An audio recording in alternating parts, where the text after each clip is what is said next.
అంటే తీసుకున్న మిగిలిన 94,000లో ఆ అకౌంట్స్లో కొద్దిగా ముందు తీసుకుంటున్నా అవన్నీ అడ్జస్ట్ చేసినా కూడా 70,000 ఉంది.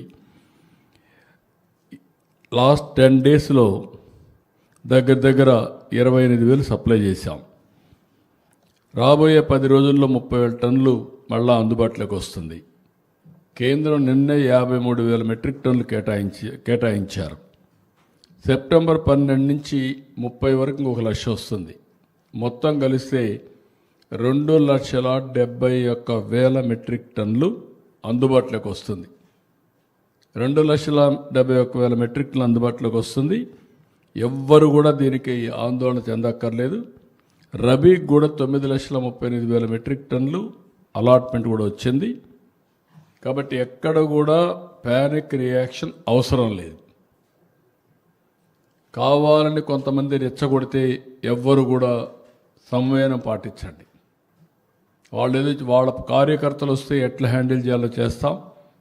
రైతుల ముసుగులో వైఎస్ఆర్ కాంగ్రెస్ పార్టీ కార్యకర్తలు వచ్చి రాజకీయం చేయాలంటే మాత్రం కబద్దార్ జాగ్రత్తగా ఉండండి. మర్యాదగా చెప్తున్నా.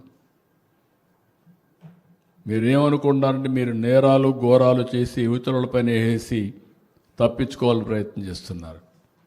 ఎంత నీచంగా ఉన్నారంటే వాళ్ళని చూస్తే వీళ్ళు మనుషులా పశువులా మనం చెప్పలేని పరిస్థితి. కుప్పంలో మొన్నే నేను ఇనాగ్రేట్ చేశాను. నేను అక్కడి నుంచి రాకమునిపే నేను వెళ్ళిపోతానని నీళ్ళు రావని మాట్లాడే పరిస్థితి వచ్చారు. ఒక పంపు 3 గంటలు టెక్నికల్ ప్రాబ్లం వచ్చింది. ఇమ్మీడియట్గా పంపుని రీప్లేస్ చేశారు. ఇప్పుడు కూడా పెడుతున్నారు. కాలువలు ఎండిపోయినాయి, నీళ్లు రావడం లేదు, మోసం చేశారని. అంటే ఏమనుకుంటున్నారు మీరు? సోషల్ మీడియా ఉందని మీ ఇష్టానుసారంగా వాగితే మీ సమాధానం ఇవ్వాలన్నిటికీ.